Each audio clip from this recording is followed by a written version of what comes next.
Cela signifie dans les faits? Réponse avec ce sujet de Denis Vignaud-Duguet et Yves Maréglot. Depuis quelques mois, les élèves du lycée professionnel Thomas Edison d'Échirolles vivent à l'heure européenne. Drapeaux multicolores, cartes, documentation diverses et même kiosques d'information installés au CDI par 15 ambassadeurs juniors qui se réunissent régulièrement pour donner vie au projet. On fait des jeux pour la journée de l'Europe pour approfondir les connaissances des élèves sur l'Union européenne et le Parlement européen. En fait, le lycée compte sur ses 15 volontaires pour réaliser une multitude de petits outils pédagogiques destinés à leurs camarades afin de les aider à mieux maîtriser le fonctionnement des institutions tout en découvrant la diversité européenne sous toutes ses facettes. C'est un projet à long terme. Il a vu le jour aujourd'hui, il ne doit pas s'arrêter et il doit perdurer avec les élèves qui viendront et les générations suivantes. L'objectif, c'est de s'ouvrir l'esprit, puis de permettre à nos élèves d'utiliser toutes les opportunités possibles. Je pense que c'est une bonne idée, que ça donne un bon rayonnement au lycée, que ça donne quelque chose de positif, qu'on arrive à apporter un petit peu de la nouveauté, du travail d'équipe, beaucoup de choses positives pour le lycée. L'opération a pour but de sensibiliser les jeunes aux valeurs citoyennes européennes tout en développant leurs relations avec le Parlement et ses députés. C'est aussi une façon d'augmenter la motivation de nos jeunes. Ce qu'on veut, c'est mettre en place des mobilités pour que nos élèves puissent partir à l'étranger en stage, de manière à ce que quand ils reviennent, c'est pas tout à fait les mêmes élèves quand ils sont partis. Deux grands rendez-vous sont prévus au lycée Thomas Edison en ce mois de mai. Une journée de l'Europe le 18 et l'inauguration de la plaque école ambassadrice du Parlement européen le 25.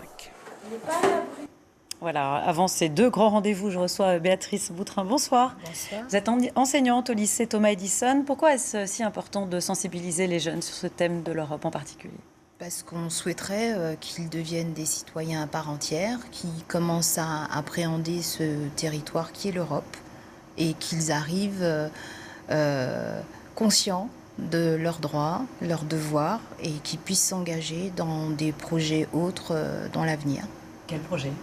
Qu'est-ce que ça leur permettrait? Ça leur permettrait peut-être d'avoir une expérience de mobilité en Europe en faisant de micro-projets d'échange avec d'autres lycéens européens, en participant à des rencontres avec les jeunes européens à Strasbourg tous les ans, et puis avoir une certaine ouverture d'esprit pour que leur culture s'enrichisse. Quand est-ce que vous avez obtenu ce label? Alors nous avons commencé ce projet en octobre et nous avons été évalués à mi-parcours par rapport aux animations que nous avons faites à l'école. Qu'est-ce qui le décerne, ce label, en fait? En fait, c'est le Parlement européen. Il se base sur quoi? Quels sont les critères? Alors, dans les premiers critères, surtout sur la première année, il faut absolument organiser un Eurokios, un point d'information, de ressources documentaires sur l'Europe, sur tous les domaines. Et puis organiser des animations au lycée et petit à petit amener les élèves à s'ouvrir, à avoir une certaine connaissance de l'Europe et en même temps acquérir des compétences transversales. D'une manière très pratique, est-ce que ce label va vous permettre d'organiser justement des voyages, des échanges dans toute l'Europe? On l'espère. On l'espère fortement et l'année prochaine, j'espère emmener les ambassadeurs juniors à Strasbourg. Est-ce qu'il y a beaucoup d'établissements en France qui ont ce label aujourd'hui? Il y a un certain nombre d'établissements en région parisienne, en Corse, à Lyon, à Marseille. Et puis maintenant en Isère, puisqu'il y a un autre établissement dans le Nord Isère qui est le lycée Gambetta. Merci beaucoup, Béatrice Boutrin, d'être venue sur notre plateau. Merci. Au lendemain de l'éboulement survenu sur la Via Ferrata de la Bastille à Grenoble, les géologues sont toujours sur place. Ils